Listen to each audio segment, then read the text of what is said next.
మూడు లక్షణంలో మనము ఇక్కడ దేవునికి దేవుని మాటకు అత్యధికమైన ప్రాధాన్యతనివ్వాలి అనే విషయంలో మనం చాలా విషయాలు నేర్చుకున్నాము, చాలా మాటలను మనం విన్నాము. ఇందులో దేవునికి దేవుని మాటకు అత్యధికమైన ప్రాధాన్యత ఇవ్వడంలో నా ఇష్టం కంటే అని చెప్పి, నా లాభం కంటే ఎక్కువగా దేవునికి ప్రాధాన్యత ఇవ్వాలని, నా ఇష్టం కంటే దేవుడికి ఎక్కువ ప్రాధాన్యత ఇవ్వాలని, నా నష్టం కంటే కూడా దేవునికి ఎక్కువ ప్రాధాన్యత ఇవ్వాలని, నాకున్న అవసరతల కంటే కూడా దేవునికి ఎక్కువ ప్రాధాన్యత ఇవ్వాలని, నా బంధుత్వాలు, రక్త సంబంధాలు, అలాగే నాకున్నటువంటి అలాంటి సంబంధాలన్నిటికంటే దేవుడితో ఎక్కువ సంబంధం కలిగి ఉండేటట్లుగా ప్రాధాన్యత ఇవ్వాలని, ఉద్యోగ వ్యాపార లాభార్థనకు సంబంధించిన ఏ విషయాల్లోనైనా కంటే వాటన్నిటి విషయాల్లో కంటే దేవుడితో ఎక్కువ సంబంధం కలిగి ఉన్నట్లుగా దేవుడికి ప్రాధాన్యత ఇవ్వాలని, మనకున్న సుఖం కంటే మనం కోరుకునే సుఖాల కంటే మనకు కావలసిన కొన్ని ఫెసిలిటీస్ కంటే కూడా శారీరక సుఖము, అలాగే మనకున్నటువంటి ఫర్నిచర్ లాంటి ఇంట్లో కావలసిన ఏవైతే ఉంటాయో ఫెసిలిటీస్, వాటి కోసం కూడా సుఖం కంటే దేవునికి ఎక్కువగా ప్రాధాన్యత ఇవ్వాలి. ఎప్పుడు అంటే ఆ సమయం వస్తున్న ప్రతిసారి కూడా వాటి కంటే ఎక్కువగా దేవునికి ప్రాధాన్యత ఇచ్చేటట్లుగా మనం ఉండాలి. ఇవన్నీ ఉండకూడదు నేను చెప్పట్లేదు, వీటి కంటే ఎక్కువగా దేవుడితో సంబంధం కలిగిన వారిని ప్రాధాన్యత ఇవ్వాలని నేను చెప్తా ఉన్నాను. నీకు నష్టం కలుగుతూ ఉంటుంది కొన్ని సందర్భాలలో. ఎప్పుడైతే దేవుడితో ఉండాల్సిన సందర్భం కంటే నీ నష్టానికి నువ్వు ఎప్పుడు బాధపడతా ఉంటావో ఆ సందర్భంలో దేవునికి ఎక్కువ ప్రాధాన్యత ఇవ్వాలని చెప్తా ఉన్నాను.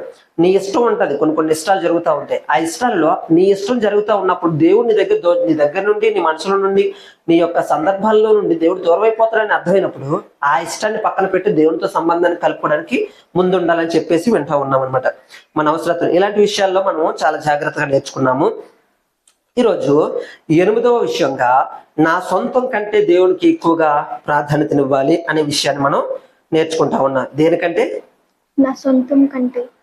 మన సొంతం కంటే దేవునికి ఎక్కువ ప్రాధాన్యత ఇవ్వాలి.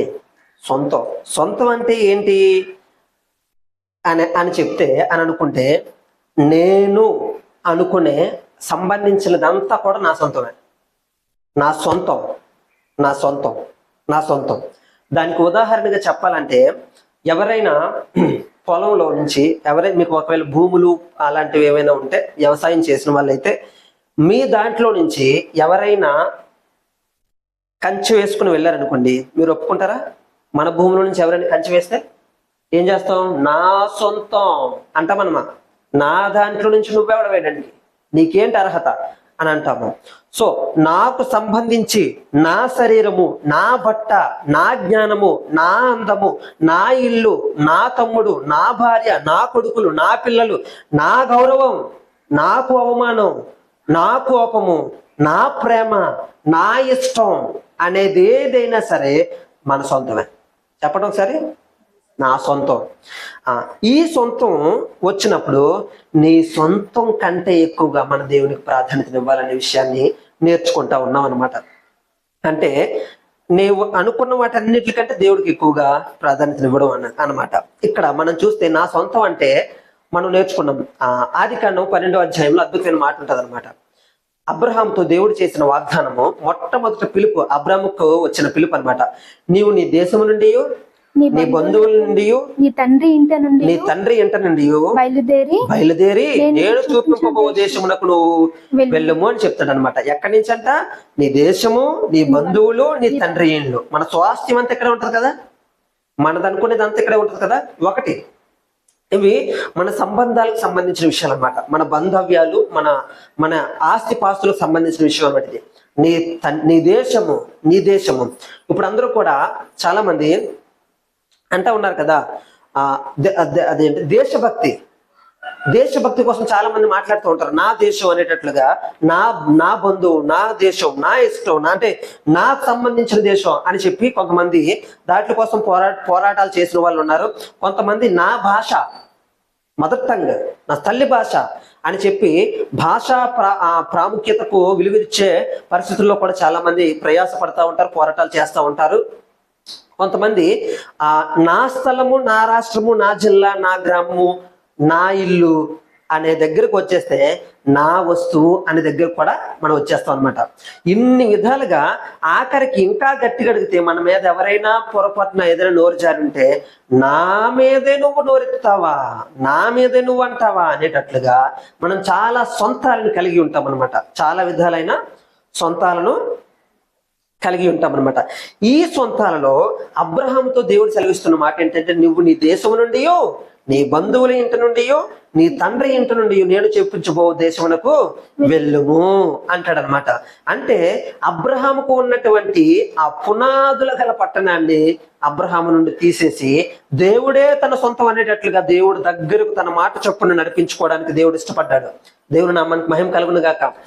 క్రైస్తవులముగా, క్రీస్తుని ఎరిగిన వారముగా, క్రీస్తును వెంబడించే వారముగా, క్రీస్తు మార్గాన్ని అవలంబించే వారముగా మనం ఉండాలనుకుంటే మనకు ఉండాల్సిన ఏకైక మార్గము, ఏకైక జీవన విధానం ఏమైనా ఉందా అంటే, ఈ లోకమందు నాది అనుకున్న దాంతో నువ్వు వదిలేస్తావు ఏదో ఒక రోజు, కానీ దేవుణ్ణి పట్టుకుని నువ్వు నడిస్తే అదే నిత్య జీవం అని చెప్తున్నాను అనమాట. అబ్రహాము దాదాపు ఒక 4000 సంవత్సరాలు 3000 సంవత్సరాల క్రితం, 3500 సంవత్సరాల క్రితం నుండి కూడా, 4000 సంవత్సరాల క్రితం నుండి కూడా అబ్రహాము పిలుచుకున్న పిలుపును నేటికి ఇశ్రాయేల్ జనాంగం దాన్ని స్థిరపరుస్తుంది అనమాట. ఆ రోజు పిలుపు ఈ రోజు స్థిరపరచబడ్డది. ఆ అబ్రహాంతో పోలేదు, అబ్రహాముతో నడుస్తూ ఉంది. అబ్రహాము ఉన్నంత కాలము, చరిత్ర పుటలలో అబ్రహాము పేరు నిలవబడినంత కాలము కూడా ఆయన యొక్క చరిత్ర, హిస్టరీ అని దేవుడు ఏర్పాటు చేసుకున్న విధానము నేటికి నిలవబడి ఉంది. సో అలాగా మనం ఒకవేళ ఏదైనా సంపాదించుకుంటే దాన్ని కొంతకాలానికి మర్చిపోతామేమో, కానీ దేవుడిని పట్టుకుని బ్రతికి దేవుడిని సొంతంగా నీ స్వాస్థ్యంగా ఏర్పరచుకోగలిగే నువ్వు నడవగలిగితే మాత్రం అది చిరస్థాయిగా నిత్యము దేవుని యొక్క పుస్తకాల పుటల్లో నీ పేరు నిలవబడేటట్లుగా నీ పేరు రాయబడతా ఉంటది అనమాట. దేవుడు ఆ సొంతాన్ని అబ్రహాంకి ఇవ్వాలనుకున్నాడు, తన సొంతాన్ని పక్కన పెట్టేశాడు. తన సంతానం వదిలేమన్నాడు, దేవుని స్వాస్థ్యాన్ని తనకి ఇవ్వడానికి ఇష్టపడ్డాడు అనమాట. నిన్ను నన్ను కూడా దేవుడు అలాగే చూస్తూ ఉన్నాడు. మన సొంతాలన్నిటికీ పక్కన పెట్టి, నా అనుకున్న వాటిలన్నిటి పక్కన పెట్టి దేవుని స్వాస్థ్యాన్ని పట్టుకునేటట్లుగా మన హృదయాన్ని సిద్ధపరచుకోవాలి. దేవుని స్వాస్థ్యం మనది అనేటట్లుగా దాని యందు ఆనందించడానికి ఇష్టపడాలి. ఈ లోకమందు కలుగు శ్రమ, ఇబ్బంది, కన్నీళ్లు, కష్టాలు, కరువులు, ఇక్కట్లు, ఈ ఇబ్బందులు ఎన్నైనా సరే అది ఈ లోకం మట్టుకు తాత్కాలికమైన ఇబ్బందులే తప్ప అది శాశ్వత కాలము ఎంత మాత్రము కాదు. దేవునితో నిత్య నిబంధన చేయబడిన వారమే, దేవుని స్వాస్థ్యంలో మనం కూడా పాలి పంపులు పొందుకున్న వారమే ఉండాలి అంటే ఖచ్చితంగా దేవుడు నా సొంతము, క్రీస్తు నా సొంతము అనేటట్లుగా ఆ స్వాస్థ్యాన్ని మనం స్వాధీనపరుచుకునేటట్లు నిలవబడాలి. అక్కడ దేవుడు ఆశిస్తూ ఉన్నాడు అనమాట.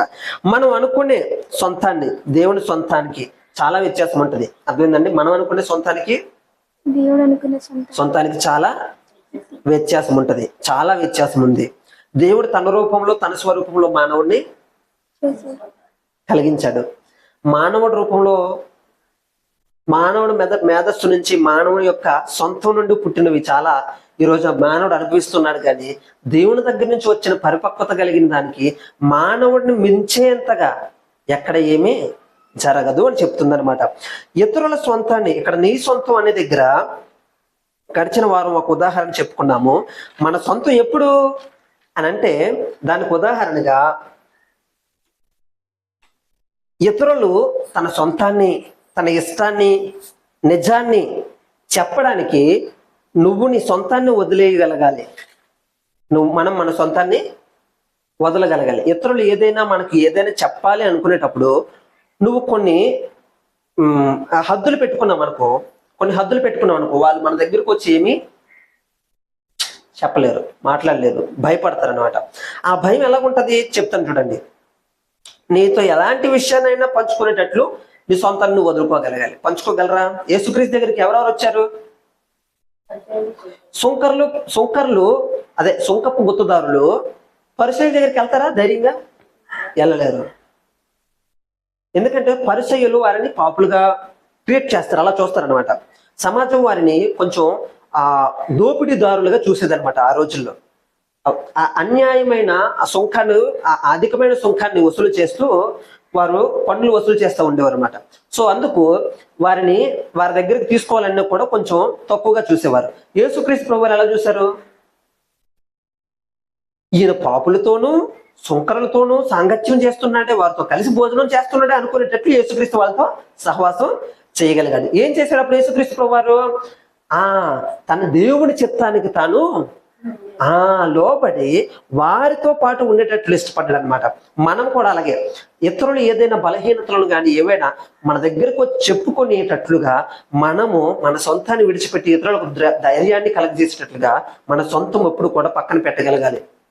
ఇందులో బాగా ఇంకొంచెం చెప్పుకోవాలనుకుంటే, ఎవరైనా నీ దగ్గరకు వచ్చి అమ్మో ఏమనుకుంటాడో అని అనుకున్నారు అనుకోండి, ఎలాగా అమ్మో ఏమనుకుంటారో అని అనుకున్నా, ఇప్పుడు ఏం చెప్పాలి, అబ్బా ఏం చెయ్యాలి అని అనుకున్నా, ఆలోచించిన ఎలా మేనేజ్ చేయాలి, ఇలా చెప్దాము, ఇలా చెప్తేనే అది వాళ్ళకంటారు, ఆవిడంటది, అలా చెప్తే వాళ్ళకి అర్థమవుతుంది, నిజం చెప్తే వాళ్ళు ఒప్పుకోరు అనుకొని ఏదో మేనేజ్ చేయడానికి ప్రయాసపడినా, నిజం చెప్పకుండా మేనేజ్ చేయడానికి ఏ విధమైన అడ్డదారులు తొక్కినా మనం ఇంకా మన సొంతంలోనే ఉన్నామని అర్థమైందండి.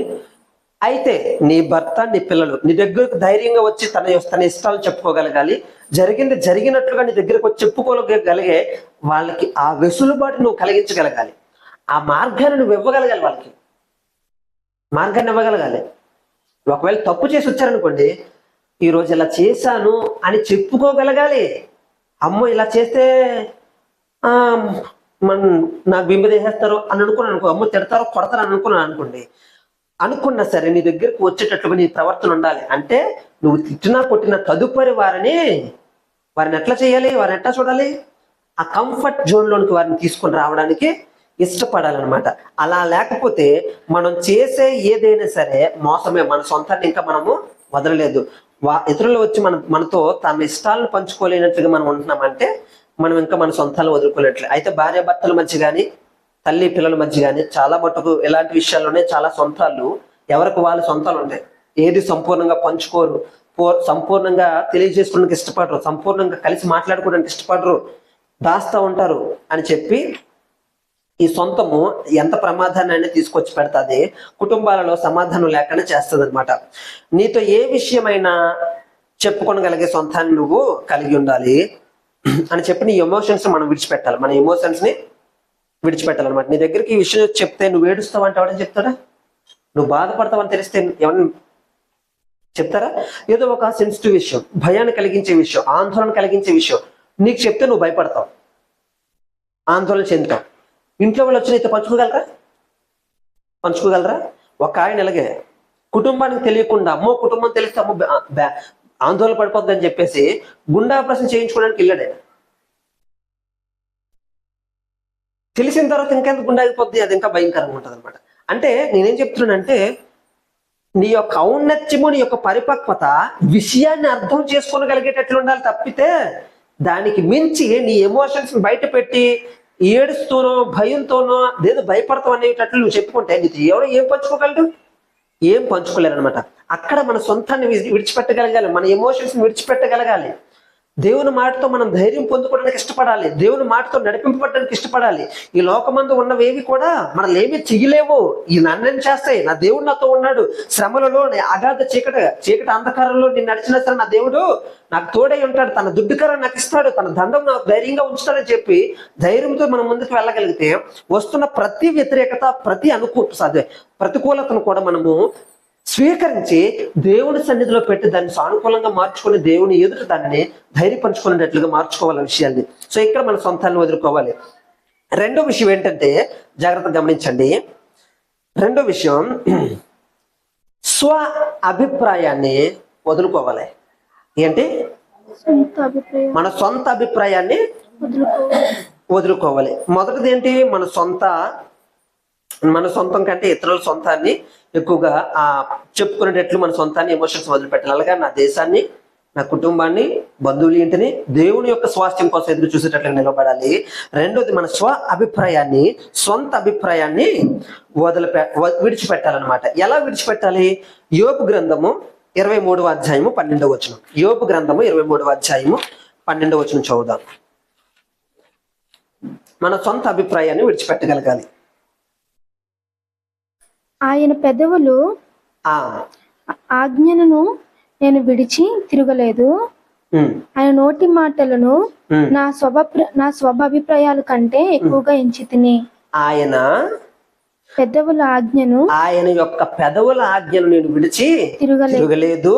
ఆయన నోటి మాటలను నా స్వాభిప్రాయము కంటే ఎక్కువగా ఎంచాడంట యోబు అని చెప్తున్నాడు అనమాట. ఆయన నోటి మాటలను తన స్వాభిప్రాయము కంటే ఎక్కువగా దీనికోసం మనం మాట్లాడుకుంటున్నాం. మన స్వ అభిప్రాయం కంటే దేవుని మాటకి ఎక్కువగా ఎక్కువగా ఎక్కువగా ఎంచాలంట. స్వాభిప్రాయం కంటే దేవుని మాటలు ఎక్కువగా ఎంచాలి. ఎక్కువగా ఎంచాలంటే స్వ అభిప్రాయాలు ఏ ఏ పరిస్థితుల్లో వస్తాయి? దేవుని మాటలు ఎందుకు ఎక్కువగా ఎంచాలి? మన సొంత అభిప్రాయాలకు విలువ ఇవ్వకూడదా, అవకాశం ఇవ్వకూడదా అని ఆలోచిస్తే స్వ అభిప్రాయంలో ఏముంటదంటే, ఒకసారి చూద్దాం. ఒకవేళ స్వ అభిప్రాయంలో కనుక మనం వెళ్తే అక్కడ ఏం దొరుకుతుంది మనకి? సామెతల గ్రంథం 18వ అధ్యాయము 1-2 వచనాలు చూద్దాం. సామెతల గ్రంథము 18వ అధ్యాయము 1-2 వచనాలు.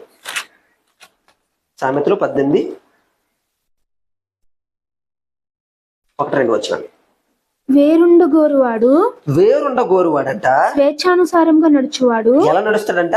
స్వేచ్ఛానుసారంగా నడుచువాడు అట్టివాడు లెస్సైన జ్ఞానమునకు విరోధి. వేరుండగోరువాడు స్వేచ్ఛానుసారముగా నడుచువాడంట, అట్టివాడు లెస్స అయిన జ్ఞానమునకు విరోధి. బుద్ధిహీనుడు వివేచన సంతోషింపక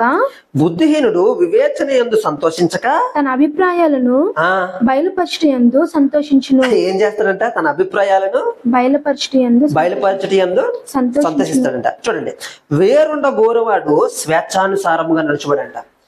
ఎవరైతే వేరుగా ఉండవనుకున్నారు, స్వేచ్ఛానుసారంగా నడడం అంటే వేరుగా ఉంటే ఎవరైనా నడుతాడండి? ఆపుతారా ఎవరైనా? ఆపరు. ఈ ఆపలేనప్పుడు తన ఇష్టం జరిగించుకుంటాడా జరిగించుకుంటారు. ఈ వేరుపాటుగా ఉండాలనుకునేవాడు ఒక ఎదురు దెబ్బ తగిలినా తట్టుకోడు, ఇంకేదైనా జరిగినా తట్టుకోడు, ఎవరైనా వ్యతిరేకంగా చెప్పినా సరే ఒప్పుకోడు. నీతో నాకే సంబంధం, నీతో నేను ఉండలేను అనుకునేటట్లుగా వేరు పడ్డానికి ఇష్టపడతా ఉంటాడు. ఓ 2 రోజులు తలుపేసుకుని గదిలో ఉంటారు, ఓ 2 రోజులు ఎవరితో మాట్లాడరు. ఏంటిది? స్వేచ్ఛానుసారుడు అంట. ఏంటిదంతా? ఇంకా తన లోపల ఏం చావలేదు? స్వ అభిప్రాయాలు చావలేదు. కొన్ని విషయాలను మనం చాలా జాగ్రత్తగా గమనిస్తే, 2 భార్యాభర్తలు ఉన్నారంట. వారు ఒక అభిప్రాయానికి ఒక విషయం కోసం మాట్లాడుకుంటున్నారు, చర్చించుకుంటున్నారు. వాళ్ళు చర్చించుకుంటా ఉంటే సమాధానం కోసం చర్చించుకుంటున్నారు, కానీ అభిప్రాయాలు కలవట్లేదు. సమాధానం కోరుకోవాలని మాట్లాడుకోవాలనుకుంటున్నారు. సమాధానం కోరుకోవాలని మాటల ప్రారంభం, అంతం మరలా అసమాధానమే. మరలా నువ్వు నా మాట వినట్లేనట్లుగానే ఇద్దరికిద్దరు దూరమైపోతున్నారు. సమాధానం పడడానికి మాట్లాడుకుంటున్నారు, ప్రారంభిస్తున్నారు, కానీ అంతం ఎటు వెళ్ళిపోతుంది? తిరిగి మళ్ళా ఎవరి అభిప్రాయాలు చెప్పుకోవడం వల్ల ఏమవుతుంది? ఒక మాట మీదకి రాలేకపోతున్నారు అనమాట. అందుకే మన సొంత అభిప్రాయాలను విడిచిపెట్టాలి. దేవుని మాటకు ఎక్కువగా ఎంచాలి. నీ సొంత అభిప్రాయాలు, మన సొంత అభిప్రాయాలను ఇద్దరు పక్కన పెట్టి దేవుని అభిప్రాయంలోకి వస్తే ఇద్దరు ఎక్కడికి రావాలి? అప్పుడు ఇద్దరు ఎక్కడికి వస్తారు? ఉదాహరణ చెప్తాను. ఒక ఆయన వైజాగ్లో ఉన్నాడు. వారిద్దరూ కలవాలనుకుంటున్నారు. ఏం చేయాలనుకున్నారు? ఒక ఆయన వైజాగ్లో ఉన్నాడు, ఒక ఆయన ఎస్కోట్లో ఉన్నాడు. ఇద్దరు కలవాలనుకుంటున్నారు అనమాట. కలవాలి అని ప్లాన్ చేసుకుంటారు అనమాట. సో ఇప్పుడు నేను నీ దగ్గరికి రావడం నాకు దూరం అయిపోద్ది, నువ్వు నా దగ్గరకు వచ్చినా దూరం అయిపోద్ది. నేను ఫుల్ ప్రయాసపడి నీ దగ్గర రావాలి, లేకపోతే నువ్వైనా ప్రయాసపడి రావాలి. కాబట్టి మన ఇద్దరికి ఒక జంక్షన్ పెట్టుకుందాం, ఒక పాయింట్ పెట్టుకుందాం, ఒక సర్కిల్ పెట్టుకుందాం. ఆ సర్కిల్ దగ్గరికి వచ్చి ఇద్దరం కలుద్దాము అని అనుకున్నారనమాట. ఆ సర్కిల్ దగ్గరికి. ఆ సర్కిల్ ఏంటి?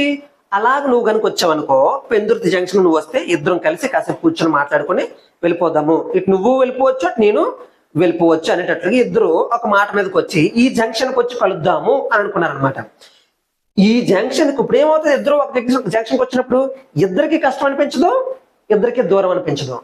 ఇద్దరు ఒక దగ్గరికి రావగలగాలి. ఇక్కడ ఒక దగ్గర ఆ జంక్షన్ ఏమై ఉండాలంటే దేవుడై ఉండాలి. అర్థమైందా? అది ఆ జంక్షన్ దేవుడై ఉండాలన్నమాట. నీ మాట కాదు, నా మాట కాదు, ఇద్దరు ఒక దగ్గరికి వచ్చి కలుద్దాం, ఇద్దరు ఒక మాట మీదకి వచ్చి కలుద్దాం. ఇది దాదాపుగా లోకంలో ఎక్కడా కనిపించదు. అయితే కాంప్రమైజ్ ఉంటుంది. వీటితో ఎందుకు తల్లొప్పు, ఆయన ఎంతసేపు అలాగే ఉంటాడు, ఆవిడ అలాగే ఉంటుంది, లేకపోతే ఆయన అలాగే ఉంటాడు, ఆడ ఎప్పుడు అలాగే అలాంటి ఆవిడతో మనకెందుకులే అని వదిలేస్తారు. కాంప్రమైజ్ ఉంటుంది. కానీ అండర్స్టాండింగ్ రాదు, సమాధానం రాదు. సమాధానం ఎప్పుడు రావాలి? దేవుడు నిన్ను కేంద్రంగా పెట్టుకోవాలి. ఎవరిని? దేవుణ్ణి కేంద్రంగా పెట్టుకోవాలన్నమాట. ఆ కేంద్రంగా పెట్టుకుంటే మనకు మన అభిప్రాయం కంటే దేవుని అభిప్రాయానికి, దేవుని మాటకి ఎక్కువగా మనం ప్రాధాన్యత ఇవ్వగలుగుతాం అనమాట. ఇక్కడ ఏం చెప్తున్నారు? వేరుండ గోరువాడంట స్వేచ్ఛానుసారంగా నడుస్తాడంట. పొరపాటున కుటుంబాలలో కానీ ఎక్కడైనా సరే వేరుండాలి, అమ్మోయిలతో ఉండలేకపోతున్నాము, అమ్మోయిలతో బ్రతకలేకపోతున్నాము, వీళ్ళ ఇష్టానుసారంగా బతుకుతున్నారు, మన మాటలో ఉండట్లేదు, మనకు నచ్చినట్టు ఉండట్లేదు, నాకు నచ్చినట్టు ఉండట్లేదు అనే అభిప్రాయాలు నీకు నచ్చినట్టు ఎవడైనా ఎందుకుంటాడు? ఎవరైనా ఎందుకు ఉండాలి? మనకు నచ్చినట్టు ఎందుకు ఉండాలి? నీకు నచ్చినట్టు నువ్వే ఉండవే. ఈ రోజు ఈ పని చేస్తాం అనుకుంటావు, ఏం చేస్తావు? ఆటోమేటిక్గా ఆ పని లేదు అని చెప్పేసి అలా బతికించేస్తూ ఉండిపోతావు. అనుకోమా చాలాసార్లు. అంటే మన మాట మీద మనమే నిలబడలేనప్పుడు వేరొకటి నీ మాటలోకి ఎందుకు రావాలనుకుంటున్నావు? స్వార్థం ప్రియులు మనం ఎవరమే. అందుకే ప్రభు మాట ఏం చెప్తుందంటే, ప్రభు మాట ఏం మాట్లాడుతుందంటే, నువ్వు ఎలా ఉండాలంటావు కానీ నువ్వు అలా ఉండవు. సాధారణంగా మనిషి ఒక తత్వం. వేరే ఒకడు మనకు నచ్చినట్లు ఎందుకు ఉండాలనుకుంటాం మనం? మనమే మనకు నచ్చినట్లు బతకలేం కదా కొన్ని సందర్భాలలో. జాగ్రత్తగా గమనించండి. మనమే మన శరీరాన్ని అణుచుకొని, మన మనసును అణుచుకొని, అమ్మ ఈ మాట చెప్పాను. ఉదాహరణ చెప్తాను చూడండి. మీరు ఎవరి దగ్గరైనా డబ్బులు అప్పు తీసుకున్నప్పుడు ఓ 10 రూపాయల దగ్గర నుంచి మొదలెట్టండి. 10 రూపాయలు అంటే పెద్ద ఎక్కువ కాదు కాబట్టి అందుకు చెప్తున్నాను అనమాట. లక్షలు కొన్ని వేల కోట్లు అంటే వేరు. 10 రూపాయలు, ఒక 10 రూపాయలు అమ్మ ఎలుగు అమ్మ ఛార్జీకి డబ్బులు లేవు, ఇచ్చేస్తానని చెప్పేసి పట్టుకెళ్ళి ఆ 10 రూపాయలు ఇవ్వడానికి నీకు ఎంతకాలం పడుతుంది? నువ్వు చెప్పడం అయితే అమ్మ సాయంత్రానికి వచ్చేస్తానే, పని నుంచి వచ్చిన రాగానే చేతులు పెట్టేస్తాను అంటాం. ఇవ్వడానికి ఎంత టైం పడుతుంది మనకి? అది ఎంత టైం అయినా పడుతుంది. కారణం ఏంటి? మన మాట మీద మనమే నిలబడము, మన మాట ప్రకారంగా మనమే చెయ్యము. ఇలాంటప్పుడు ఎదుటివాడు మనకు అనుకూలంగా ఉండాలనుకోవడం మన స్వార్థం. అది దేవుని మాట ఏం చెప్తుందంటే, నిన్ను నువ్వు ఎలా ప్రేమించుకుంటావో, అంటే ఈ మాటకి ఇచ్చేస్తాను, ఈ టైంకి ఇచ్చేస్తాను అని చెప్పుకొని నువ్వు ఇవ్వలేకపోతే నిన్ను నువ్వు ఎంత సమర్థించుకుంటావు? ఇవ్వలేకపోయినరా, పలానా పనిలో ఉన్నానరా, లేకపోతే ఇవ్వలేకపోయినరా, కొంచెం ఓర్చుకోరా బాబు. ఏంటి ఈ మాత్రం దానికే 10 రూపాయలకినా ఇచ్చినప్పుడు దేవుడిలా కనిపిస్తారు, తీసుకునేటప్పుడు మాత్రం దయ్యంలా కనిపిస్తారు అనమాట. 10 రూపాయలకినేట ఊరోజు వెళ్ళిపోతున్నట అనేటట్లు కూడా మాట్లాడుతూ ఉంటారు. తప్పేం కాదండి, తప్పేం కాదు. ఎందుకంటే మీ మనసును మీరు స్వాధీనపరచుకోలేకపోయిన తత్వము అది ఎంతటికైనా దిగజారుతుంది. అందుకే నేను ఏం చెప్తానంటే, నిన్ను నువ్వు సమర్థించుకోవడానికి ఎంతైతే ఉర్రు తిరుగుతున్నావో ఎదుటి వాడిని సమర్థించడానికి కూడా నువ్వు అలాగే ఉండాలి. నిన్ను వల్ల నీ సహోదరుని ప్రేమించడం అంటే ఏంటి? నీ తప్పుదాలను నువ్వు ఎంతైతే కప్పుకుంటావో ఎదుటి వారి తప్పుదాలను కూడా నువ్వు అలాగే కప్పుకోవాలి. క్రైస్తవులంగా క్రీస్తుని వెంబడిస్తే నీకు ఉండాల్సిన అర్హత ఇది. ఎదుటివారి తప్పుదాలను కూడా నువ్వు అలాగే కప్పగల. అందుకే దేవుని మాట ఏం చెప్తుందంటే, ప్రేమ అంట సమస్త దోషములను కప్పుతుందంట. దేవుడు నిత్యుడైన దేవుడు ఆయన నిత్యత్వం నుండి మన దగ్గరికి వచ్చి తన ప్రేమను వెల్లడి చేసింది ఎలాగో తెలుసా? మన పాపాలకు పరిహారం చేశాడు ఆయన. కప్పలేదు ఆయన, పరిహారం చేశాడు, పరిహారం చెల్లించాడు ఆయన. అందుకు మన పాపాలను ఇంకెప్పుడు ఆయన జ్ఞాపకం చేసుకోవడం అనే మాట చెప్తా ఉందన్నమాట. మన సొంతం కంటే దేవుని ఆజ్ఞకు, దేవుని మాటకు మనం ఎక్కువగా ఎందుకు ఉంచాలంటే, మన ఎదుటి వాడితో మనకున్న వ్యక్తిత్వాన్ని పెంచుకోవాలనే విషయాన్ని మనం జ్ఞాపకం ఉంచుకోవాలి. ఎదుటి వారి తప్పుదలను మనం ఓర్చుకోవాలనే విషయాన్ని మనం జ్ఞాపకం ఉంచుకోవాలి. ఎదుటి వారి విషయాల్లో మనం పాలి భాగస్థులం కాక ఆ నీతి విషయంలో నిలబడుతూ ఎదుటి వారి విషయంలో ఖచ్చితంగా ఆ మంచి హృదయాన్ని కలిగి ఉండాలని చెప్తా ఉందన్నమాట. వేరుండ గోరువాడు స్వేచ్ఛానుసారుడు. నీతో నాకేంటి సంబంధం? నా ఇల్లు నాది సొంతం, మన సొంతాలతో ఎప్పుడు ప్రమాదమే. ఇక్కడ నీ సొంతం అనేటప్పుడు నువ్వు ఇతరులను ఎప్పుడు ఇబ్బంది పెట్టకూడదు, ఇతరులు నిన్ను బట్టి ఎప్పుడు ఇబ్బంది పడకూడదు. ఈ 2 విషయాలు మనం ఎప్పుడు జ్ఞాపకం ఉంచుకోవాలి. వేరుండు గోరువాడు కుటుంబాల్లోని ఇవి జరుగుతూ ఉంటాయి, స్వేచ్ఛానుసారులు అనమాట. ఇక్కడ ఏం చెప్తుంది? అట్టివాడు అంటే లెస్సైన జ్ఞానం నాకు విరోధి, బుద్ధిహీనుడు వివేచన యందు సంతోషింపక తన అభిప్రాయములను బయలుపరచుట యందు సంతోషిస్తాడంట. బుద్ధిహీనుడు అంటే ఎలాంటివాడంట? వివేచన అంటే ఏంటి? ఒక విషయాన్ని ఎందుకు, ఏంటి, అవునా, నిజమా, అలా అయ్యి ఉన్నదే, కాదు, ఏదో ఉండుంటది, ఆలోచించాలి, వివేచిస్తాడు. ఆ విషయం ఎందుకు అలా జరుగుంటది, ఎందుకు ఆ మాట అని అంటారు, ఎందుకు అలా జరుగుంటది, వివేచిస్తాడు. బుద్ధిహీనుడంట ఈ వివేచనకు బొర్రెవడంట. చెప్పేస్తాను ముందు అభిప్రాయం, ముందు చెప్పాలి, అభిప్రాయాలన్నీ పనిచేసుకోవాలంట. అభిప్రాయాలు మొత్తం పంచేసుకోవాలి.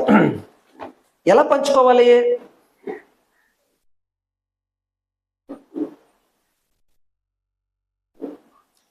తన అభిప్రాయాలను ఎలా పనిచేసుకోవాలో చెప్తా ఉన్నట్టు అనమాట. ఎలాగంటే బుద్ధిహీనుడు తన అభిప్రాయాలను పంచుకోవడంలో ఆ బయలుపరచుట ఎంతో సంతోషిస్తాడంట, హ్యాపీగా ఫీల్ అవుతుంట. వివేచించే దగ్గర జ్ఞానం ఉంటుంది, వివేచించడంలో లెస్ అయిన జ్ఞానం ఉంటుంది. అభిప్రాయం చెప్పుకుంటే ఏమొస్తుంది? మన అభిప్రాయం నా అభిప్రాయం ఎలా ఉంది? జాగ్రత్త అని చెప్తున్నాను అనమాట. ఎదుటి వారి మాటను వివేచించగలిగే స్థితిలో మనం ఉండాలి, కానీ నీ అభిప్రాయం చెప్పేసుకుంటే వచ్చేది ఒరిగేది ఏమీ ఉండదని చెప్తున్నాను అనమాట. ఎలా జరుగుంటుందో ఒకసారి చూద్దాం. యోహాను సువార్త 11వ అధ్యాయము, యోహాను సువార్త 11వ అధ్యాయము 32వ వచనం చదువుదాం. అంతటా మరియా యేసు ఉన్న చోటికి వచ్చి యేసు ఉన్న చోటుకు వచ్చి ఆయనను చూచి ఆయన పాదం మీద పడి ఆయన పాదాల మీద పడ్డది. ప్రభువా నీవెక్కడ ఉన్న ఎడలా నా సహోదరుడు చావకుండెను అనేదంట. ఆమె ఏడ్చుటయు. అది అక్కడ జరిగింది ఏంటంటే, ఒకటి చూడండి, నేనేం చెప్తున్నానంటే, వివేచన యందు ఉంచారంట, బుర్ర సంతోషించారంట. అభిప్రాయాలను పంచుకునే దగ్గర వాళ్ళు ఎక్కువ ఇష్టపడతారంట, సంతోషిస్తారంట. ఇక్కడ మరి ఒక అభిప్రాయం తెలియజేస్తూ ఉంది యేసుక్రీస్తుతోటి. ఇక్కడ జరిగిన సన్నివేశం ఏంటంటే చెప్తాను వినండి. మరియ మార్త యొక్క సహోదరుడైన లాజరు చనిపోయాడు అనమాట. రోగగ్రస్తుడే చనిపోయాడు. ఆ యేసుక్రీస్తు వచ్చే రోజుకి దాదాపు 4 రోజులు అయిపోయింది. 4 రోజులు యేసుక్రీస్తు ప్రభువారు వచ్చారనమాట. యేసుక్రీస్తు ప్రభువారు వస్తే మరి ఏం చెప్తుంది చదువు ఒకసారి మళ్ళా. అంతటా మరియ యేసు ఉన్న చోటికి వచ్చి ఆయనను చూచి ఆయన పాదాల మీద పడి, ప్రభువా ఇక్కడ ఉండిన ఎడలా నా సహోదరుడు చావకుండడు అనెను. నా సహోదరుడు చావకుండా ఉండేను. నీవిక్కడ ఉండిన ఎడల నా సహోదరుడు చావకుండును అన్నదంట. అంటే ఏంటి మరి యొక్క అభిప్రాయం ఏంటి?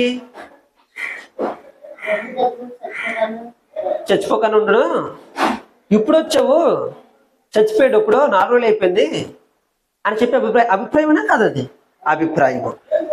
యేసుక్రీస్తు ప్రభువారు ఏం చేస్తున్నారో చూడండి ఒకసారి, చదువు కిందకి. ఆమె ఏడ్చుటయు ఆమెతో కూడా వచ్చిన యూదులు ఏడ్చుటయు యేసు చూచి కలవరపడి ఆత్మలో మూలుగుచు అతనిని ఎక్కడ నుంచి అడుగుగా వారు, ప్రభువా వచ్చి చూడమని ఆయనతో చెప్పిరి. యేసు కన్నీళ్లు విడిచెను. కాబట్టి యూదులు అతన్ని ఎలాగ ప్రేమించునో చూడని చెప్పుకొనిరి. వారిలో కొందరు ఆ గ్రుడ్డివాణి కనులు తెరిచిన ఈయను ఇతనిని చావకుండా చెయ్యలేడా అని చెప్పిరి. యేసు మరల తనలో ములుగుచు సమాధి యొద్దకు వచ్చెను. అది ఒక గుహ, దాని మీద ఒక రాయి పెట్టి ఉండెను. యేసు రాయి తీసివేయడని చెప్పగా చనిపోయిన వాడి సహోదరి అయిన మార్త, ప్రభువా అతడు చనిపోయిన 4 దినాలు అయింది గనుక ఇప్పటికీ వాసన కొట్టినని ఆయనతో చెప్పాను. అందుకు యేసు, నీవు నమ్మిన యెడల దేవుని మహిమను చూతావు అనేది నీతో చెప్పలేదా అని ఆమెతో అనెను. అంతటి వారు ఆ రాయి తీసివేసిరి. యేసు కన్నులు పైకెత్తి, తండ్రి నీవు నా మనవి వినినందున నీ కృతజ్ఞతాస్తులు చెల్లించున్నాను. నీవు ఎల్లప్పుడూ నా మనవి వినుచున్నావని నేను ఎరుగుదును గాని నీవు నన్ను పంపితవని చుట్టూ నిలిచి ఉన్న ఈ సమాజము తెలుసుకున్నట్లు వారి నిమిత్తం ఈ మాట చెప్పితున్నా నేను. అందుకు ఇలాగ చెప్పి లాజరు బయటకు రమ్మని బిగ్గరగా చెప్పగా చనిపోయిన వాడు కాళ్ళు చేతులు ప్రేత వస్త్రములతో కట్టబడిన వాడై వెలుపలికి వచ్చెను. అతని ముఖమునకు రుమాలు కట్టి ఉండెను. అంతటి యేసు, మీరు అతని కట్లు విప్పి పోనీయుడని వారితో చెప్పాను. యేసుక్రీస్తు వారు ఏం చేశారు? లాజర్ని సమాధిలో నుంచి, లాజరు బయటికి రమ్ము అని పిలగా లాజరు అకస్మాత్తుగా బయటికి. మార్త యొక్క అభిప్రాయం ఏంటి? ముందు అభిప్రాయం నీవు చదువు. అతడు చనిపోయి 4 దినాలు 32వ వచనం. అంతటా మరియా యేసు ఉన్న చోటుకు వచ్చి ఆయన చూచి ఆయన పాదాల మీద పడి, ప్రభువా నీవు ఇక్కడ ఉండి నా సహోదరుడు చావకుండా అనెను. ఇది ఎవరి అభిప్రాయం? మరియా అభిప్రాయం. లాజరు చనిపోయాడా బతికాడా? మరి ఏమనుకుంది? చనిపోయాడు. ఇప్పుడు నువ్వు వచ్చినా ఏం చెయ్యలేవు, నా సహోదరుడు చనిపోయాడు. మన అభిప్రాయము వెల్లడి పరిచేటప్పుడు కొన్ని సందర్భాలలో మన అభిప్రాయము మూర్ఖంగా కనిపిస్తూ ఉంటది అనమాట. కొన్ని సందర్భాలలో దేవుని శక్తి కంటే మన సొంత అభిప్రాయాలకు ఎక్కువగా మనస్సునిచ్చి విపరీత దుఃఖం నిరాశలోకి జారిపోతాం మనం. మీకు అర్థమైందా? మనం ఏం చేస్తామంటే కొన్ని సందర్భాలలో దేవుని శక్తిని ఆశ్రయించాం, దేవుడు ఏం చేయగలడు అనే దాన్ని విచక్షణ పెట్టం, వివేచన ఉంచాం, దేవుడి మీద ఆలోచన పెట్టం అనమాట. ఏం చేస్తాడో అనే దగ్గర ఆలోచించకుండా అయ్యో జరిగిపోయిందని గుడ్లు పాదుకొని నిరాశలోనికి దుఃఖంలోనికి జారిపోతా ఉంటాం అనమాట. మరి యొక్క పరిస్థితి కూడా అదే. మరియా ఇలా చెప్పింది, నువ్వు ఉంటే ఇలా చేద్దామని. మార్త కొంచెం బెటరే. చూద్దాం మార్త విషయం ఏంటో చూద్దాం ఒకసారి. మార్త, ప్రభువా అతడు చనిపోయి 4 దినములు అయినది కనుక ఇప్పటికి వాసన కొట్టునని ఆయనతో చెప్పాను.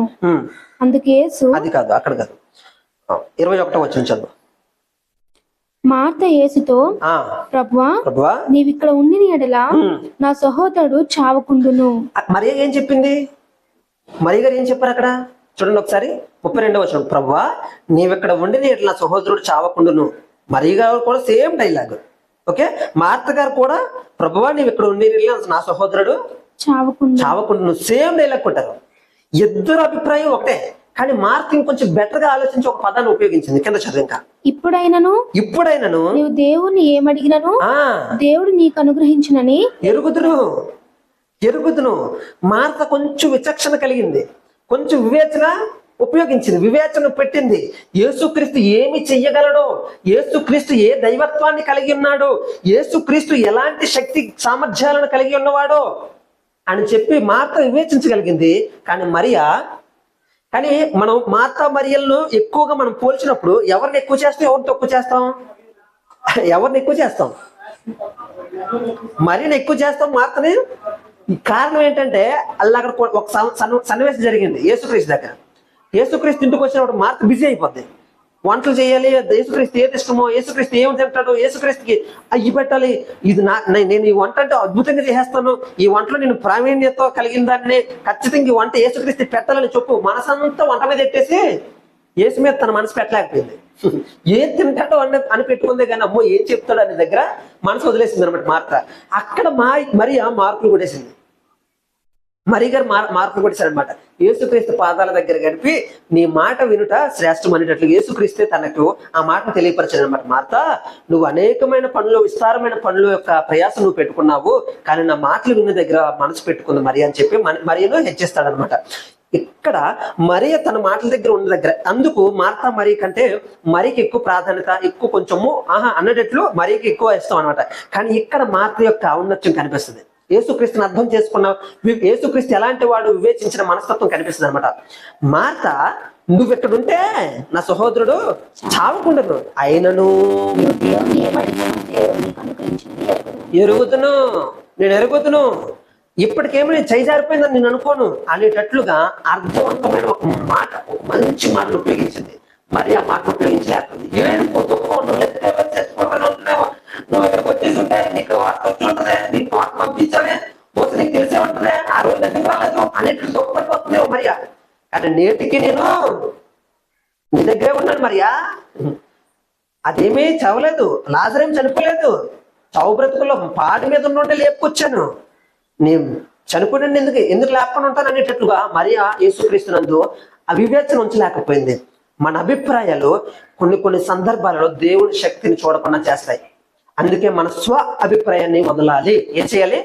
సొంత అభిప్రాయాలను వదిలేయాలి. మన సొంత అభిప్రాయాలను పక్కన పెట్టి దేవుని శక్తి కోసం మనం ఎదురు చూడాలి. దేవుని యొక్క వివేచన పెట్టాలి. ఆ విషయంలో దేవుడు ఎలాంటి పరిస్థితుల్లో ఎలా స్పందిస్తాడో వివేచన ఉండాలి. ఎలాంటి వారికి ఎలాంటి మాటలు ఇస్తాడో వివేచన ఉండాలి. దేవుని విషయంలో మన స్వ అభిప్రాయాలను పక్కన పెట్టాలి. చనిపోయిన దానిని జీవం చేయగలవాడు ఆయన, జీవింప చేయగలవాడు ఆయన. కాబట్టి చనిపోయిన దాని మీద నీ మనసు ఉంటుంది. దేవుడు ఎలా వచ్చేస్తాడో తెలుసా? నా జీవం చనిపోయిన దాని నుండే తీసుకొస్తాననేటట్లుగా చెప్తాడనమాట. దేవుడు నామానికి మహిమ కలుగును గాక. అందుకే మనం ఎప్పుడు కూడా మనసు ఉంచాల్సింది సమస్యల మీద కాదు, పరిష్కారం మీద ఉంచాలి మన మనసు ఎప్పుడు కూడా. పరిష్కారం ఎవరు? దేవుడు ఒక్కడే. దేవుని దగ్గరికి వస్తే, దేవుని మీద నీ హృదయం పెట్టుకోగలిగితే, దేవుని మీద నీ ఆలోచన పెట్టుకోగలిగితే నీ ప్రతి సమస్యకు, ప్రతి కష్టానికి ఒక పరిష్కారం ఉంటుంది. పరిష్కారం అది నువ్వు అనుకునేటట్లు ఉండకపోవచ్చు, మళ్ళా నీ అభిప్రాయం అక్కడ ఉండకూడదు. పరిష్కారం కూడా ఇలా జరుగుతుంటే బాగుండు అని నీ అభిప్రాయం ఉండకూడదు, నీ అభిప్రాయాలు చెప్పుకోకూడదు. దేవుని అభిప్రాయానికి వదలాలి, దేవుని మాటకి నువ్వు పెద్దపీట వేయాలి, దేవునికి నువ్వు మొదటి స్థానాన్ని ఇవ్వగలగాలన్నమాట. మార్త మరియా వారిద్దరి వ్యక్తిత్వం చూడండి. ఇక్కడ ఇంకొక మాట ఏంటంటే, ఇద్దరు ఏమాట అన్నారు, నువ్వు ఇక్కడ ఉంటే నా సహోదరుడు చావకుండా. రోగగ్రస్తుడిని స్వస్థపరచగలిగే యేసయ్య చనిపోయిన లేపలేడా? ఎందుకు నమ్మలేదు అలాగా? ఎందుకు నమ్మలేకపోయారు అలాగా? నువ్వు ఎక్కడ ఉంటే చచ్చిపోకుండా అంటాడే, నువ్వు ఎక్కడికి వచ్చేసి ఉంటే బాగున్నా టైంకి అని బాధపడిపోతున్నారు తప్ప, చచ్చిపోయిన లేపినోడిని, అదే రోగగ్రస్తుడిని స్వస్థపరచినోడిని చచ్చిపోయిన లేపలేనా? మరియా, మార్తా, ఏంది ఎంత బలహీనలు అయిపోయారు మీరు? ఏమనుకుంటున్నారు మీరు? రోగగ్రస్తుని స్వస్థపరిచే కనికరం గలవాడిని మరణించిన వాడిని తిరిగి లేపలేని అనుకుంటున్నారా? నేను వాళ్ళు నమ్మలేకపోయారు. నువ్వు ఎక్కడ ఉంటే బాగుండానే చూస్తున్నారు తప్ప, నువ్వు ఇప్పటికైనా వచ్చావు, ఇప్పటికైనా నీకు అది సాధ్యమైనట్లుగా వివేచన ఉంచలేకపోయారు అనమాట.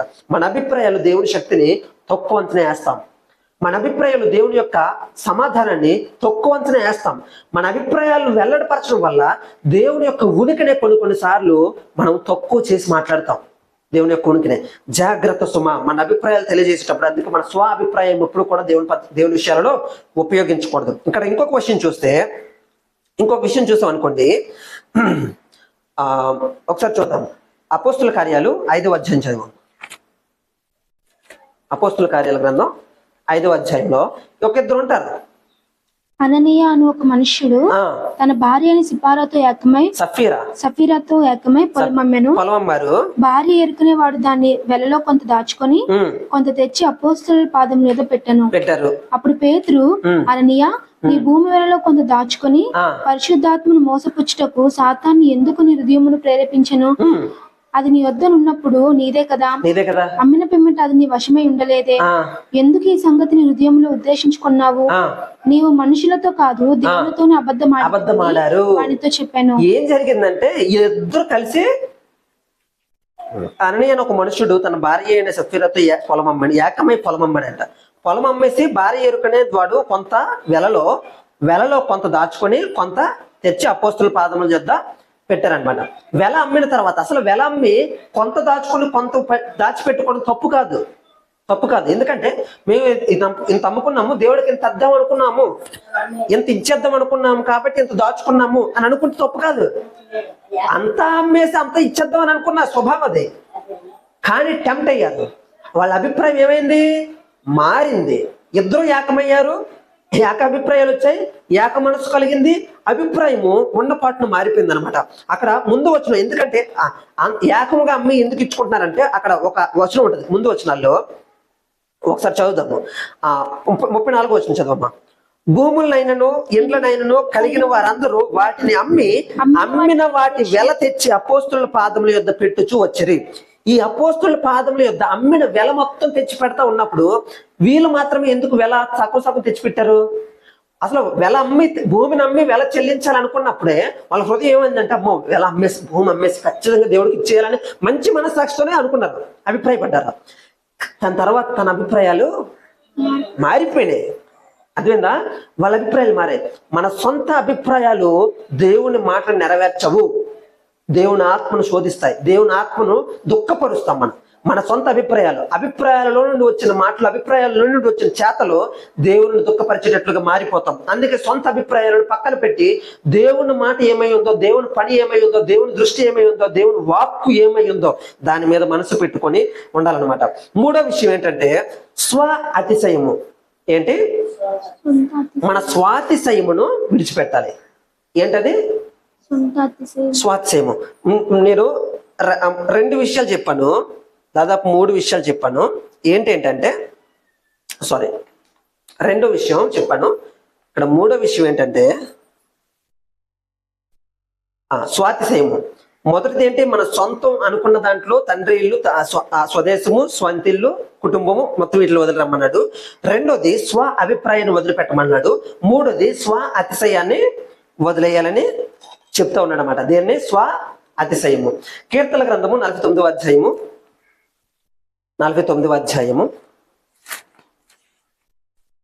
16వ వచనం చదువుదాం. కీర్తన గ్రంథము 49వ అధ్యాయము 16వ వచనం. ఒకడు ధన సంపన్నుడైనప్పుడు వాని ఇంత ఘనత విస్తరించినప్పుడు భయపడకుము 13వ వచనం చదువు. స్వాతిశయ పూర్ణులకును వారి నోటి మాటలను బట్టి వారిని అనుసరించి వారికి ఇదే గతి.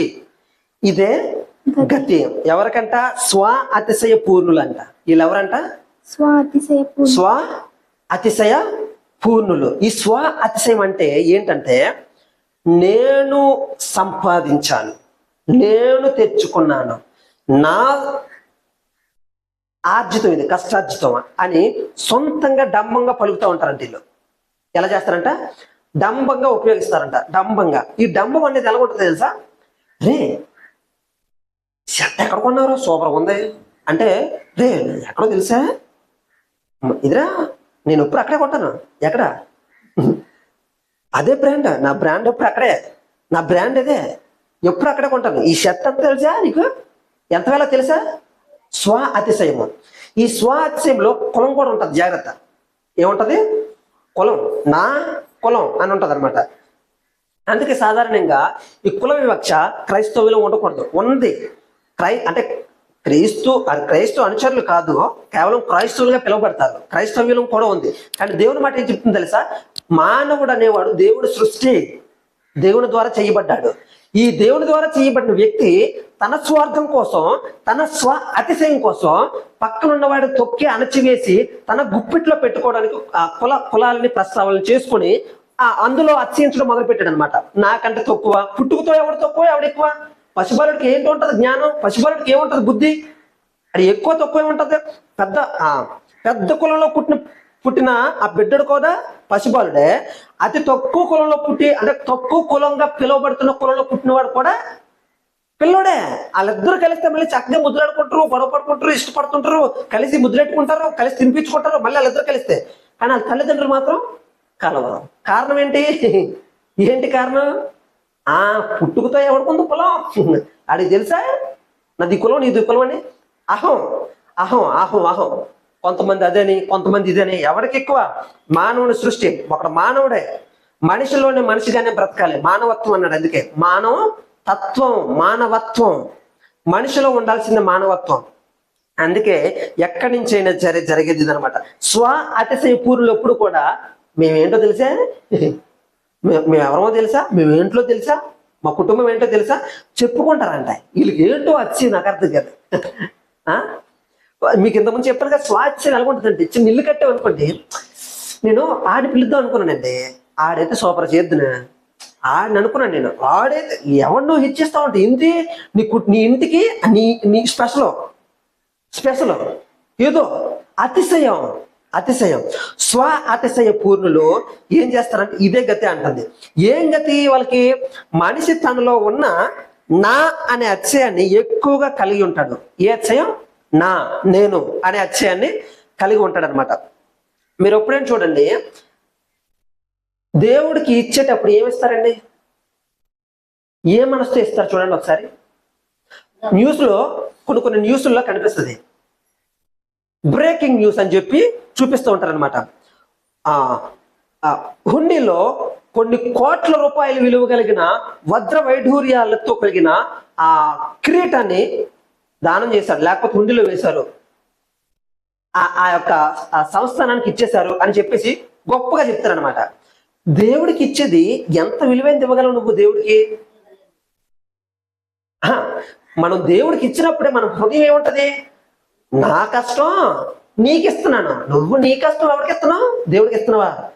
దేవుడికి ఇవ్వగలిగితే, ఒకవేళ దేవుడికి మనం ఇవ్వాలనుకుంటే, దేవుడికి నేను ఇస్తాను అని నువ్వు నిర్ణయించుకుంటే, దేవుడు చెప్పాడు అనుకోండి, రా ఈరోజు నీ ఇంటికి నేను వస్తాను, నాకు పెట్టు అని కూర్చున్నాను అనుకోండి, నువ్వు ఎంత పెడతావు దేవుడికి? నాకు ఇవ్వు అని కూర్చున్నాను అనుకోండి, నువ్వు ఎంత ఇవ్వగలవా? అసలు ఆయన ఆకలి తీర్చగలమా? ఆయన దాహం తీర్చగలమా? ఆయన్ని సంతోష పెట్టగలమా మనం ఇచ్చిన దాంతో? దేవుడు ఏం చెప్తుండే తెలుసా? 1000 కొండల మీద పశువులన్నీ నావే కదా, చంద్ర నక్షత్రాలను కలుగజేసిన వాడు నేనే కదా, సముద్రానికి ఎల్లలను ఏర్పాటు చేసిన వాడు నేనే కదా, పర్వతాలకు పునాదులు వేసిన వాటిని నేనే కదా, భూమిలో ధనరాశులను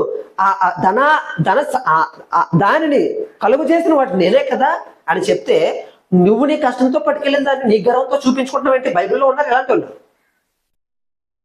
ఇగో అననీ సఫీరా ఇచ్చారు, ఇచ్చేటప్పుడు వాళ్ళ గర్వం ఏంటి?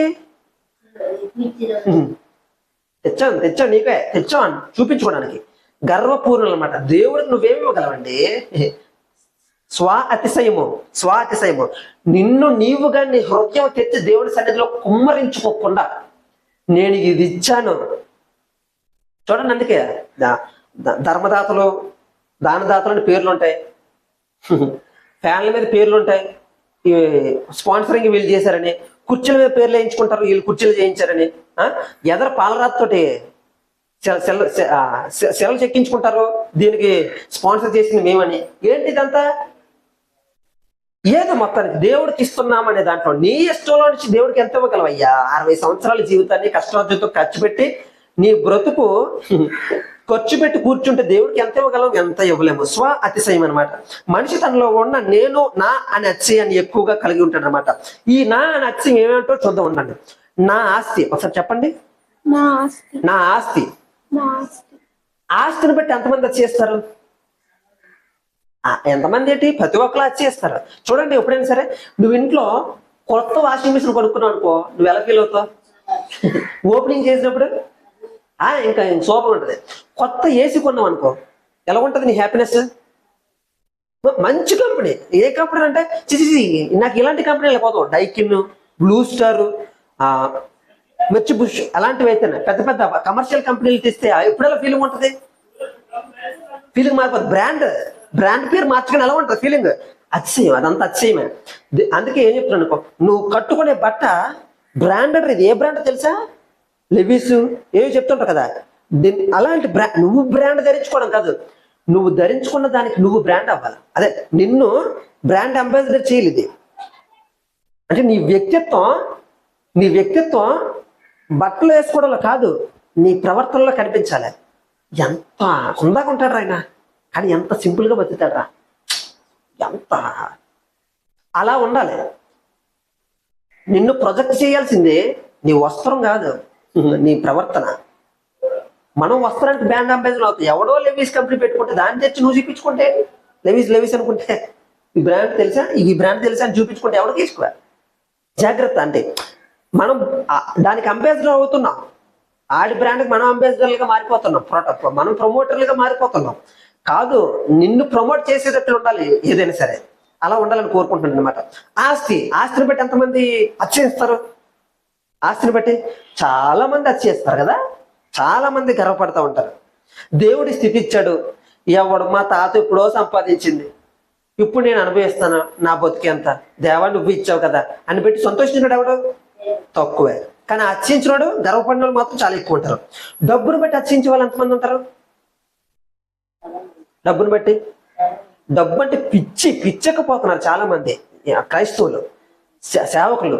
డబ్బు మాట ఎత్తకుండా ప్రసంగం ఆగిందనేది లేదు. ఇవ్వండి అని అడగకుండా ప్రసంగం ఆగేది ఎక్కడ చూడట్లేదు. ఇప్పుడు డబ్బు పిచ్చి పట్టింది అనమాట. డబ్బు దానిలో ఉన్నటువంటి అహంకారం చాలా ఎక్కువ. ఉద్యోగాన్ని బట్టి ఎంతమంది ఫీల్ అవుతారు? సూపర్ అనుకుంటారు. ఉద్యోగం లేని ఎలా చూస్తారు? ఊర్లో ఎంత తేడా చూపిస్తారు కదా. చదువు ఎంత చదువుకుంటే ఎంత ఉన్నతస్తులు అనేటట్లు ఫీల్ అవుతూ ఉంటారు చాలా మంది. చదువుని బట్టి గర్వపడుతూ ఉంటారు. అందుకే మీరు ఎప్పుడైనా పెళ్లికార్డు చూసారా? వరుడు చీలాసవ్ రఘురామ్ అని పెట్టి పక్కన ఏముంటుంది తెలిసి? MA, MBBS ఇంకేముంటాయి బిరుదులు. వాళ్ళు డిగ్రీలు అన్నీ రాసుకుంటారు పక్కన. ఏంటి అని నేను ఎంత చదువుకున్నోడిని, నాకెంత చదువు ఉంది, డిగ్రీలు రాసుకుంటారు. వాళ్ళు చదువును బట్టి వాళ్ళకి ఇది ఉంటుంది అనమాట. చదువును బట్టి చాలా మందికి అతిశయం కలుగుతుంది. చాలా మందికి. కొంతమంది అందాన్ని బట్టి అతిశయిస్తూ ఉంటారు. పక్కన అసలు కాదు చేయరు తెలుసా. ఫాలోవర్స్ పెంచుకుంటారు. అందుకే వెనకతల సోషల్ మీడియా అంతా కూడా ఈ మోసంలోనే పడింది, ఈ మోసంలో నడుస్తూ ఉంది. ఇప్పుడు ప్రస్తుతం ఉన్న ప్రపంచం ఎలా మారిపోయిందంటే, అమ్మాయిలు తమ అర్ధనగ్నత్వాన్ని సోషల్ మీడియాలో పెడితే ఫాలోవర్స్ పెంచుకోవచ్చు అనే ఆ మైండ్ సెట్ తో ఉన్నారన్నమాట. మైండ్ సెట్ తో ఉన్నారు. కొంతమంది చేస్తున్నారు, కొంతమంది కూడా పాపులర్ అవ్వాలని వస్తున్నారు. ఎలాగా? పిచ్చి పిచ్చి చేష్టలు చేస్తూ, ఈ ఎర్రోడ్ లాగా పిచ్చోడ్ లాగా నోటుకొచ్చిందల్లా వాగుతూ ఉంటే వీళ్ళు వారిని ట్రోల్ చేస్తూ ఉంటారు అనమాట. ఈ అందంగా ఉన్న వాళ్ళందరూ వచ్చి ఇలాంటి వాళ్ళందరూ ట్రోల్ చేస్తూ ఉంటారు. నువ్వేంటో చూస్తున్నావా, నువ్వు అద్దం మొక్కలో చూస్తున్నావు అని కొంతమంది ట్రోలింగ్స్. ఏంటి నువ్వు అందంగా ఉన్నావు, అతను కూడా అందంగా లేదని ట్రోలింగ్ అనమాట. ఏదో మొత్తానికి అందాన్ని బట్టి టచ్ చేస్తూ ఉంటారు. కొంతమంది స్టేటస్, నేనేంటో తెలుసా, నా స్టేటస్ తెలుసా నీకు, స్టేటస్ని బట్టి టచ్ చేస్తూ ఉంటారు. కొంతమంది వేసుకునే బట్టలు బట్టి టచ్ చేస్తూ ఉంటారు. కొంతమంది కొనుక్కునే కార్లు బట్టి టచ్ చేస్తూ ఉంటారు. కొంతమంది వాళ్ళు అనుభవిస్తున్న సఫిస్టికేటెడ్ లైఫ్ని బట్టి టచ్ చేస్తూ ఉంటారు. ఏంటి ఇలా మారిపోతా ఉందంటే, అచ్చయించేవాడు అచ్చేస్తా ఉన్నాడు కాబట్టి, తనకున్న కలిమిలో నుంచి అచ్చేస్తున్నాడు కాబట్టి లేమిలో ఉన్నవాడు అలాంటి స్థితిలోకి వెళ్ళాలని ఆశపడుతున్నాడు తప్ప మేలైన మార్గం ఏదో అని వెతకట్లేదు. ఎవడు వెతకట్లేదు. దేవుడి దగ్గరికి వస్తే అది కనిపిస్తుంది. నీ స్వ అతిశయం ఏంటో తెలుసా? వీటిని బట్టే, నువ్వు సంపాదించే దాన్ని బట్టి, నీకున్న దాన్ని బట్టి, నీకున్న దాన్ని బట్టి. కానీ దేవుని మాట ఏం చెప్తుందో తెలుసా? వీటిని పదే పదే ప్రస్తావిస్తూ తమ అతిశయాన్ని చూపిస్తూ చాలా మంది ఆనందపడతారు. తమ సొంత అతిశయాన్ని చూపించి చాలా మంది అతిశయపడతా ఉంటారు. దేవుని మాట ఏం చెప్తుందో తెలుసా? కీర్తన గ్రంథం 20వ అధ్యాయం 7వ వచనం చూద్దాం. అద్భుతమైన మాట ఉంటది, ఒకసారి పరిశీలిద్దాం. 20వ అధ్యాయం 7వ వచనం. కొందరు రథములను బట్టి కొందరు గుర్రములను బట్టి అతిశయపడుదురు గాని మనమైతే మన దేవుడైన యెహోవా నామమును బట్టి అతిశయపడుదుము అంటున్నాడు అనమాట. ఇక్కడ 49వ వచనంలో ఒక మాట ఉంటది, ఒకసారి చదువుదాం. 6వ వచనం చదువు. 49వ అధ్యాయము 6వ వచనం. 49:6. తమ ఆస్తియే ప్రాపకమని నమ్మి తమ ధనము విస్తారతను బట్టి పొగుడుకుని వారికి ఎలాగ భయపడవలను. చూడండి, ఏంటంట, తమ ఆస్తి వారికి ప్రాపకం అంట. ఆస్తి ప్రాపకం అని నమ్ముతారంట. రెండోది ఏంటంటే, తమ ధన విస్తారతను బట్టి పొగుడుకుంటారంట. రోజు రోజుకి పెరిగిపోతూ ఉంటారు కదా ధన విస్తారతను బట్టి పొగుడుకుంటారంట. వాళ్ళ యొక్క వ్యక్తిత్వం పెరుగుదలను బట్టి పొగుడుకోరు వాళ్ళు. ఎందుకంటే ధనం పెరిగిన వాడి దగ్గర ఏముంటది? వ్యక్తిత్వం ఉంటుందా? కోల్పోతాడు. సొలొమోను చాలా జ్ఞానవంతుడు, చాలా సంపాదించాడు, కానీ వ్యక్తిత్వాన్ని కోల్పోయాడు. తన వ్యక్తిత్వాన్ని నష్టపరుచుకున్నాడు. చెయ్యి పట్టు చేశాడు, తప్పులు చేశాడు, పాపాలు చేశాడు.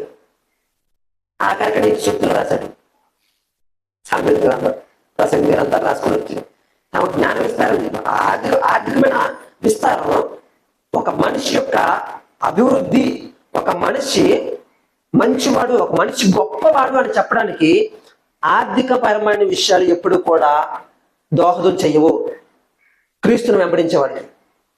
నువ్వు ఒక క్రీస్తుని వెంబడించే వ్యక్తి అయితే, నువ్వు ఆర్థిక స్థితి వృద్ధి పొందుతూ ఉందనుకుంటే, దాన్ని బట్టి నా దేవుడు నాతో ఉన్నాడు, నా దేవుడు నాతో నడుస్తూ ఉన్నాడు, నా దేవుడు నన్ను పోషిస్తూ ఉన్నాడు, నా దేవుడు నన్ను సంపాదించుకుంటాడు, నా దేవుడు నాతో ఉన్నాడని నువ్వు చెప్పుకుంటే కుదరదు. నీ ఆర్థిక పరిస్థితులు కాదు నీకు వృద్ధి అవ్వాల్సిందే. నీ వ్యక్తిత్వాన్ని కట్టగలిగే క్రీస్తు నీలో జీవించాలి, క్రీస్తు నీలో బ్రతకాలి. క్రీస్తుతో మిళితమైన జీవితం నువ్వు కలిగి లేకుండా కేవలం నీ ధన సంపార్జనలో మాత్రమే నువ్వు పాలిభాగస్తుడు అయ్యి అత్యధికమైన స్థాయికి వెళ్ళిపోయినంత మాత్రాన నీతో దేవుడు ఉన్నాడని అనుకోకు. అది మోసం అని చెప్తున్నాడు అనమాట. వీళ్ళు ఎలా ఫీల్ అవుతారంట? ఆస్తియే ప్రాపకమని నమ్ముతారంట, ధన విస్తారతను బట్టి పొగుడుకుంటారంట వీళ్ళు. ఇంకేం చేస్తారు? 15వ వచనం, 16వ వచనం చదువు. ఒకడు ధన సంపన్నుడైనప్పుడు వాని ఇంట ఘనత విస్తరించినప్పుడు భయపడకుము. ఒకడు ధన సంపన్నుడు అవుతాడు, అలాంటప్పుడు వాడి ఇంట ఘనత విస్తరిస్తుందంట. ఘనత అంటే మొత్తం అందరూ కూడా వాళ్ళు పూడుతూ ఉంటారు. వాళ్ళు మొత్తానికి వాళ్ళతో మనం సరిపోరా, మీతో మేము ఎక్కడ సరిపోతాం, సూపర్ మీరు అనేటట్లు ఘనత విస్తరిస్తుందంట. వాడు చనిపోయినప్పుడు ఏమయో కొనుపోడు. అది ఆడికి ధనం విస్తరిస్తున్నంత మాత్రాన, ఘనత ఇస్తున్నంత మాత్రాన వాడు చనిపోయినప్పుడు వాడితో కూడా ఏది తీసుకెళ్ళడు. వాని ఘనత వాని వెంట దిగదు. సాధారణంగా వాని ఘనత వెళ్తుంది అంటారు, కానీ వెళ్ళదు ఇలాంటి పరిస్థితుల్లో ఉన్నప్పుడు. నీకు నీవే మేలు చేసుకుంటువని నీకు నీవే మేలు చేసుకుంటావని వాడిని మనుషులందరూ కూడా స్తుతిస్తారంట. తన జీవిత కాలమునొకడు తను పొగుడుకొనినను అతడు తన పితరుల తరమునకు చేరవలెను. ఒకడు తన జీవితమునొకడు తన జీవిత కాలం ఒకడు తను పొగుడుకొని కూడా తిరిగి ఎక్కడికి వెళ్ళిపోవాలి? పితరులు ఎక్కడికి వెళ్ళిపోతున్నారు? నా వెనకతలు ఉన్న తండ్రులు తాతలు అందరూ ఎక్కడికి వెళ్ళారు, నేను కూడా అక్కడికే వెళ్ళాలన్నమాట. ఇది చెప్తా ఉందన్నమాట. ఇప్పుడు ఇలాంటి పరిస్థితుల్లో ఉన్న మానవుడికి దేనిని బట్టి అండి అత్యయం? దేనిని బట్టి అత్యయం ఉండాలి? 20వ కీర్తన 7వ వచనంలో చెప్తుంది అనమాట. కొందరు రథములను బట్టి, కొందరు గుర్రములను బట్టి, కొందరు అచ్చయపడుదురు. మనమైతే మన దేవుడైన యెహోవా నామమును బట్టి అచ్చయపడుదుము. దేవుని నామమునకే మహిమ కలుగును గాక. హల్లెలూయా. నీ ఆస్తి ఏంటి? నీ అత్యయం ఏంటి? నీ స్వాస్థ్యం ఏంటి? నీ బలం ఏంటి? నీ ధైర్యం ఏంటి? కొందరైతే రథములను బట్టి అంటే, రథములు అంటే ఏంటి? రాజ్యాలను జయించేంత శక్తి సామర్థ్యం కలిగినవి అనమాట రథములు. కొందరు గుర్రాలు పెట్టి, గుర్రాలు కాలు సత్తువ ఎంత ఎలాగంటాయి, పరిగెడతా ఉంటే ఎలాగుంటుంది రాజస్వం, అందులో వచ్చేస్తున్నాడు చాలా మంది. కానీ నువ్వు నేనైతే గుర్రాలను రథాలను కలుగు చేసిన దేవుడి మీద మన అత్యయం ఉండాలి. దేవుని నామానికి మహిమ కలుగును గాక. అందుకే మన స్వ అత్యయం విడిచిపెట్టాలి. నీకున్నదంతా దేవుడు ఇచ్చిందే, నీకున్నదంతా మనం అనుభవిస్తున్నదంతా దేవుడి దగ్గర నుంచి వచ్చిందే. ఆ దేవుడు నాకు ఇచ్చాడనే విచక్షణ లేక, వివేచన లేక నేను సంపాదించుకున్నాను నా కష్టార్జితం. నువ్వే సంపాదించుకున్నావు, నీ కష్టార్జితమే. పొరపాటు నీకు అనారోగ్యం అయితే 40 సంవత్సరాలు 50 సంవత్సరాలు ఇన్ని సంవత్సరాలు నువ్వు ఆరోగ్యంగా బ్రతుకుతున్నావంటే ఎవరు కారణం? నీకు నువ్వేం చేసుకుంటున్నావా? నీ తల నువ్వు రిపేర్ చేసుకుంటున్నావా? నీ శరీరం నువ్వు రిపేర్ చేసుకుంటున్నావా? మంచి తిండి తినడం వల్ల ఆరోగ్యం వచ్చేస్తుందా? చూడండి ఎంతమంది తిప్పలు పడుతున్నారు. చాలా మంది డాక్టర్లకి అనారోగ్యాలు పాలవుతున్నారు. కారణం ఏంటి? వాళ్ళకి తెలియదా మంచిగా మంచి ఆహారం తినాలని, తినకూడదని తెలుసు, తింటున్నారు. అయినప్పటికీ వారి శరీరంలో రోగాలు పాలవుతా ఉన్నారు. కారణం ఆరోగ్యం అనేది దేవుడి దగ్గర నుంచి వస్తుంది. శక్తి సామర్థ్యాలను దేవుడిస్తేనే పొందుకుంటాము. కాబట్టి ఆయన యందే మన అత్యయం ఉండాలి. నా ప్రాణం ఇచ్చిన ఆయన, నాకు జీవితం ఇచ్చిన ఆయన, నాకు జన్మనిచ్చిన ఆయన, తిరిగి నా మరణ దినాన్ని కూడా డిసైడ్ చేసిన ఆయన, నా అత్యయం ఆయన మీదే ఉంచుకుంటాను. కానీ ఈ కొంతకాలాన్ని బట్టి సంపాదించిన దాన్ని బట్టో, పొందుకున్న దాన్ని బట్టో దావీదు భక్తుడు అద్భుతంగా రాస్తాడు. నువ్వు నాకు ఇస్తేనే నేను పొందుకున్నాను, నేను నీకేమి ఇవ్వగలను అంటాడు ఆయన. రాజుల గ్రంథంలో అద్భుతమైన మాటలు ఉంటాయి. నువ్వు నాకు ఇచ్చిన దాంతో పోలిస్తే నేను ఇచ్చింది ఎంత అయినా, నేను ఇచ్చింది నీకెంత, నా జీవితం ఎంత, నా బ్రతుకు ఎంత, నువ్వు నాకు ఇవ్వకపోతే ఈ బ్రతుకు నాకు ఎక్కడిది, నువ్వు నాకు ఇవ్వకపోతే నాకు ఈ జీవితం ఎక్కడిది, నువ్వు నాకు ఇవ్వకపోతే ఈ రాజ్యం ఎక్కడిది అని చెప్పుకుంటాడు. అలాంటి అత్యయం ఉండాలి మనకి. దేవుని నామానికి మహిమ కలుగును గాక. అలాంటి స్వ అత్యాన్ని మనం విడిచిపెట్టాలన్నమాట. అందుకే ఇంకొక విషయం, 4వ విషయం చెప్పి నేను ముగిస్తాను. 4వ విషయం, సొంత ఆలోచనలు కూడా మనం వదిలేయాలి. ఏం చేయాలి? ఒకటి స్వాభిప్రాయాన్ని వదిలేయాలి, స్వాచ్యం వదిలేయాలి, సొంత ఆలోచనలు కూడా వదిలేయాలి. సామెతల గ్రంథం 19వ అధ్యాయం 21వ వచనం చూద్దాం. సామెతల గ్రంథం 19వ అధ్యాయము 21వ వచనం. 19:21. నరుని హృదయములో ఆలోచనలు అనేకములుగా పుట్టును, యెహోవా యొక్క తీర్మానమే స్థిరము. యెహోవా యొక్క తీర్మానమే స్థిరము. నరుని హృదయంలో ఎన్ని ఉంటాయంటే ఆలోచనలు? అనేకముగా పుట్టును. అంటే ఒక సెకండ్కి కొన్ని వేల సార్లు ఆలోచిస్తాడంట మనిషి. మారిపోతుంటది ఆలోచన. టక టక టక టక టక టక చాలా ఆలోచించగలడంట మనిషి. నువ్వెన్నో ఆలోచించు, చివరికి ఏమవుద్ది? యెహోవా తీర్మానమే స్థిరము. యెహోవా తీర్మానమే స్థిరం అనమాట. ఏంటి ఆ తీర్మానం అంటే, ఒకసారి చూస్తే మన ఆలోచన మనల్ని మోసం చేస్తుంది, మరణానికి తీసుకెళ్తుంది ఆఖరికి. కానీ కొన్ని ఆలోచనల వల్ల మనం తప్పుదారిలో పడిపోతాం. మన సొంత ఆలోచనలు ఎప్పుడైతే తీసుకుంటామో తప్పుదారిలో పడిపోవటం. దీనికి సొంత ఆలోచనల వల్ల మనం ఎక్కడ తప్పుదారిలో పడిపోతాం తెలుసా? ఒకసారి చూద్దాం. ఆదికాండము. దేవుని యొక్క ఆలోచన తీర్మానానికి మనం సమయం ఇవ్వక మన సొంత ఆలోచనలతో కొన్ని ప్రమాణాలు చేసి మనం చిక్కుల్లో పడిపోతూ ఉంటాం. ఎక్కడెక్కడంటే